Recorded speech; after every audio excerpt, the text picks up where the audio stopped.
Geliefde, die Bybel is 'n boek van sterk teenoorgesteldes en duidelike kontraste. Een deurlopende kontras is die verskil tussen regverdiges en onregverdiges. Die wat God gehoorsaam en die wat God nie gehoorsaam nie. Die onderskeid tussen diegene wat in Jesus is en hulle wat buite Jesus is. Ja, inderdaad, God maak onderskeid tussen mense. Nou, ek beklemtoon dit omdat mense deesdae so baie algemeen hoor, veral as iemand tot sterwe kom, hy of sy is nou op 'n baie beter plek. En natuurlik, dis baie waar en dis 'n groot troos dat God se kinders wat sterf nou reeds voor die finale oordeel al op 'n baie beter plek is. Dis so waar. Maar die punt is, dis nie waar van alle mense nie. God maak onderskeid. Om dit nou baie plat duidelik te sê, God is nie maar okay met alle mense nie. Kom ons blaai net so 'n bietjie deur die Bybelse geskiedenis om dit te bewys. Dink nou maar aan Kain en Abel.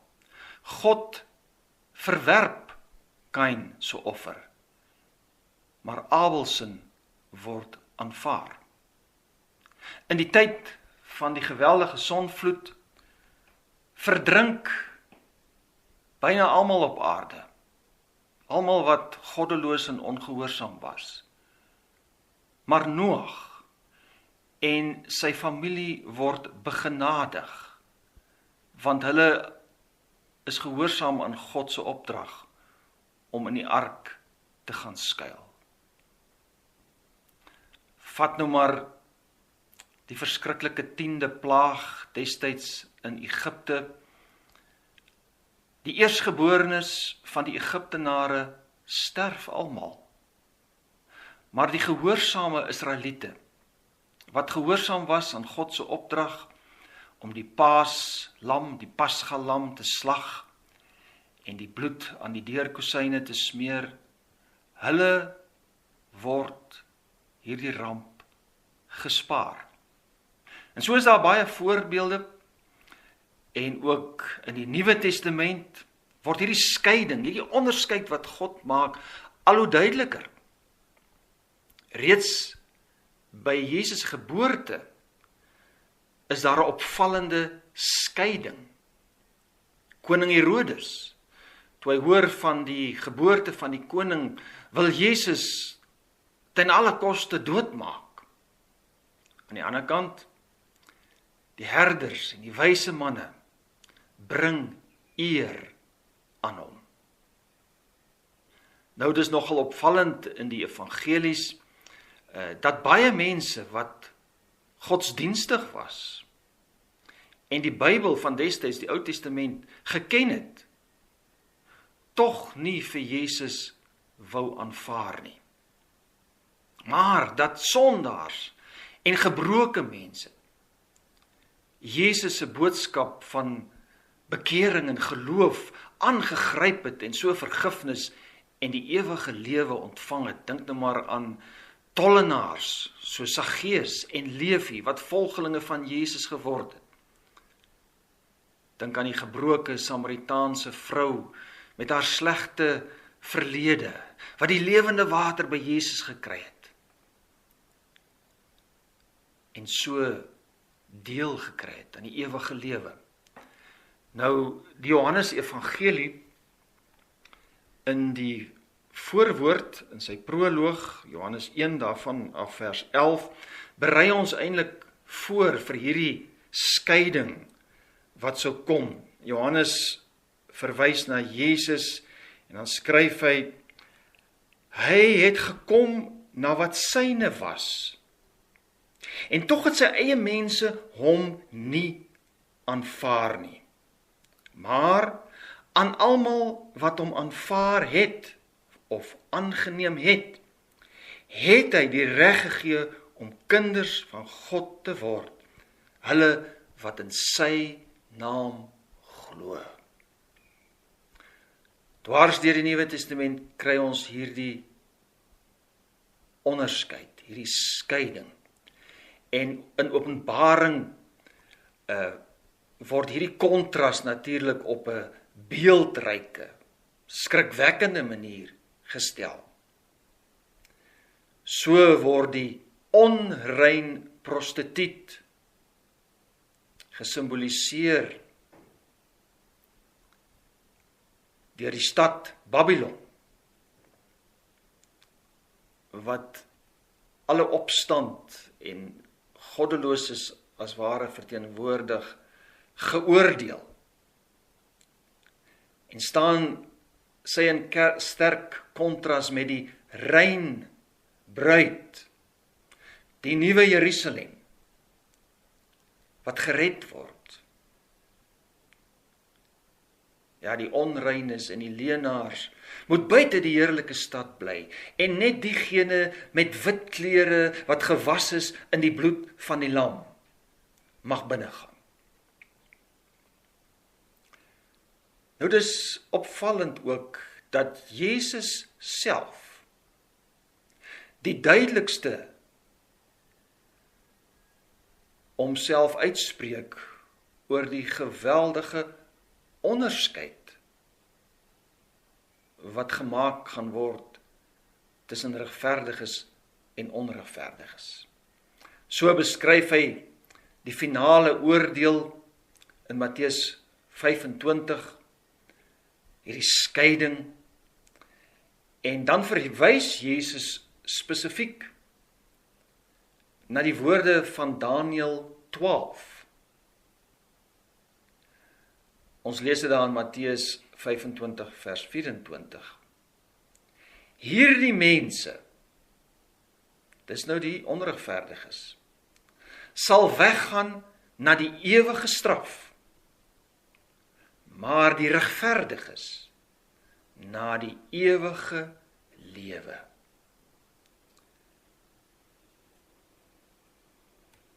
Ek wil hê ons moet net vir 'n oomblik bietjie mooi dink. Die een wat hierdie woorde aanhaal uit Daniël is ons volmaak liefdevolle Here Jesus, wat sy lewe vir sondaars gegee het aan die kruis. Maar jy sien, hy het nooit gesê alle mense sal maar eendag op 'n beter plek wees nie. Hy waarsku dat daar 'n oordeel en 'n skeiding gaan kom. Terug by Daniël. Jesus het die boek Daniël natuurlik baie goed geken. Net so terloops, Jesus se titel wat hy vir homself gebruik het, seun van die mens, kom juis ook uit die boek Daniël, hoofstuk 7. Maar ek wil nou hê ons net so kortliks vinnig deur die eerste 3 verse gaan van Daniël hoofstuk 12. En dan gaan ek net so 'n paar opmerkings daaroor maak. Daniël 12 vers 1. In die tyd sal Michael opstaan, die groot vors wat die mense van jou volk bystaan. Dit sal 'n tyd van verdrukking wees, soos daar nog nie was sedert 'n nasie ontstaan het en tot in hierdie tyd nie. Maar in hierdie tyd sal jou volk gered word, elkeen wie se naam gevind word waar dit in die boekrol opgeskryf is. Nou in die tyd verwys na die konflik en die stryd in die vorige hoofstuk in Daniël hoofstuk 11. Dis die tyd van groot verdrukking, geweld, swaar kry, martelaarskap. Ja, dis ook die tyd waarin baie van God se mense ongelukkig afvallig sal word. Maar diegene wat waarlik vir God ken, sal dapper wees en sal weerstand bied teen die misleiding en die versoekings.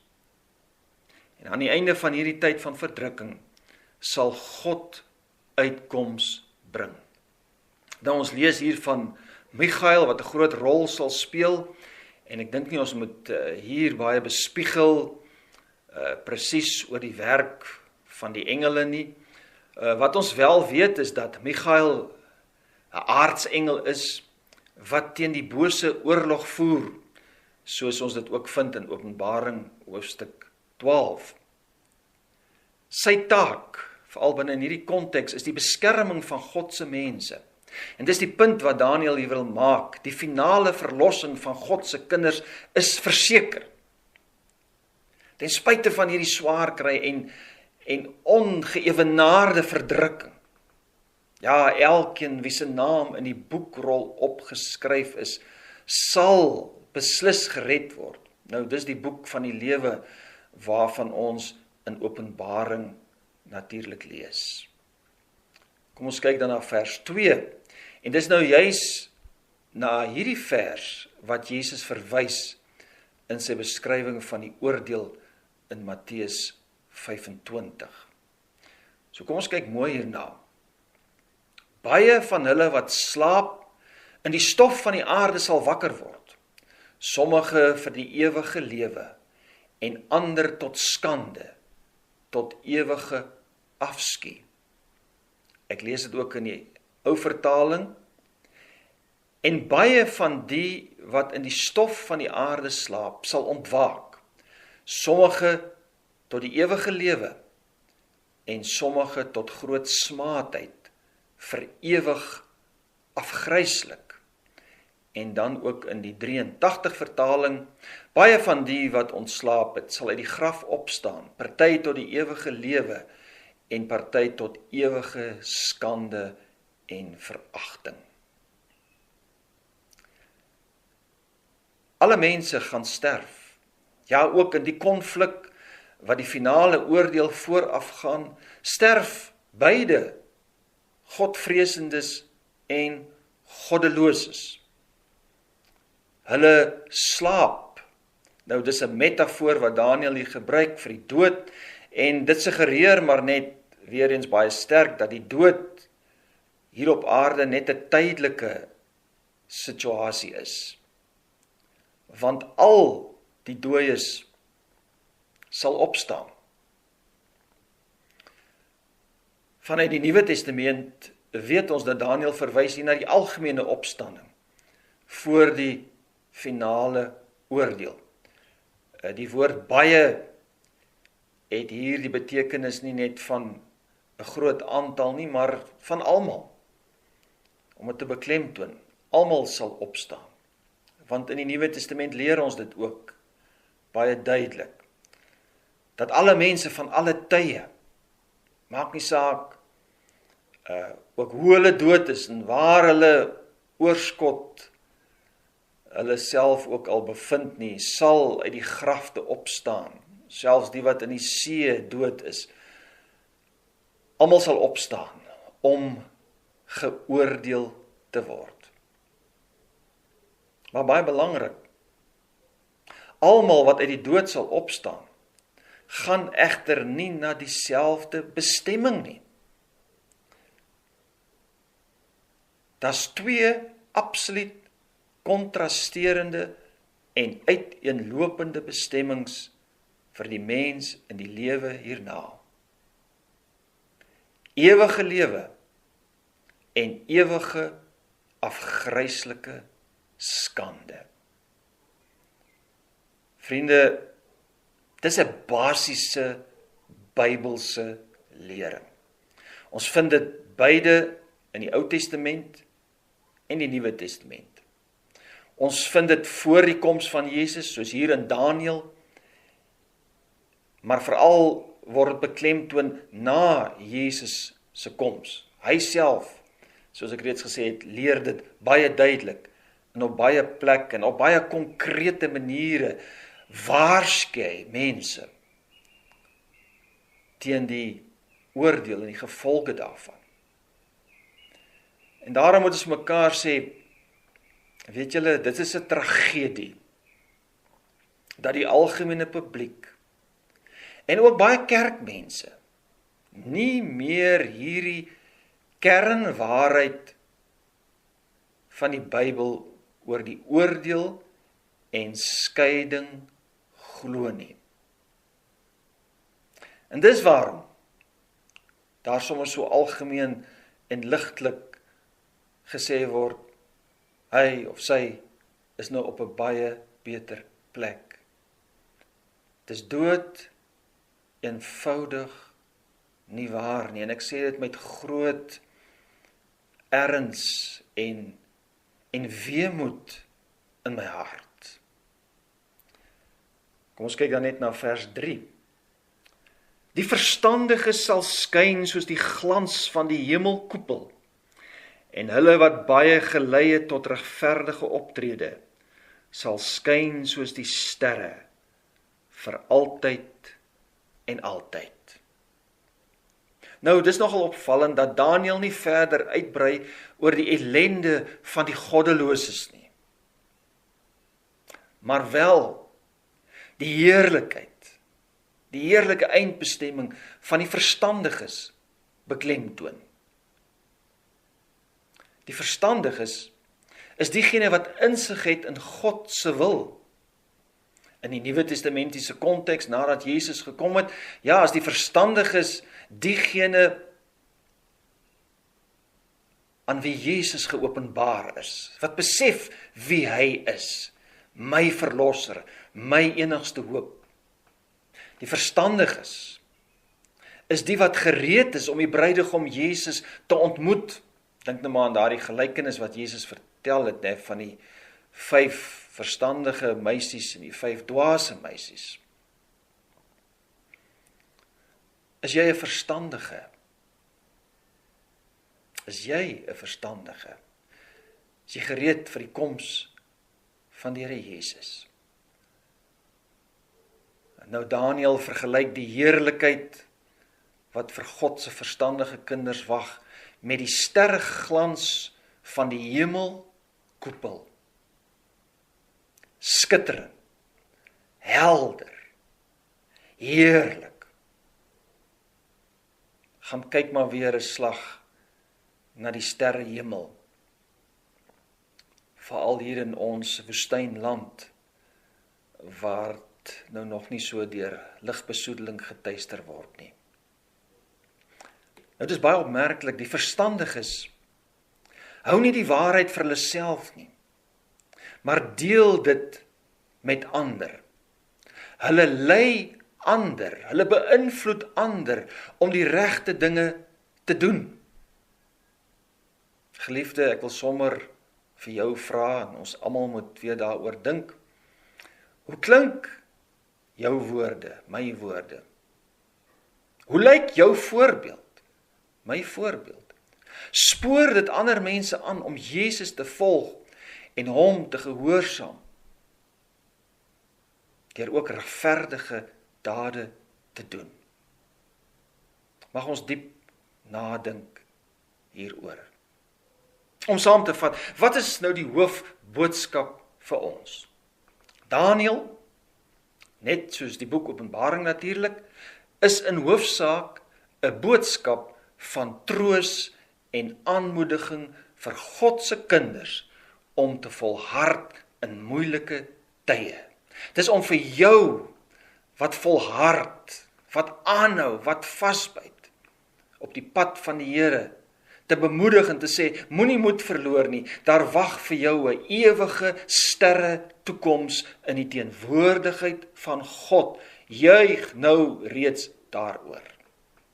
Tog is hier ook 'n duidelike boodskap vir die onbekeerdes.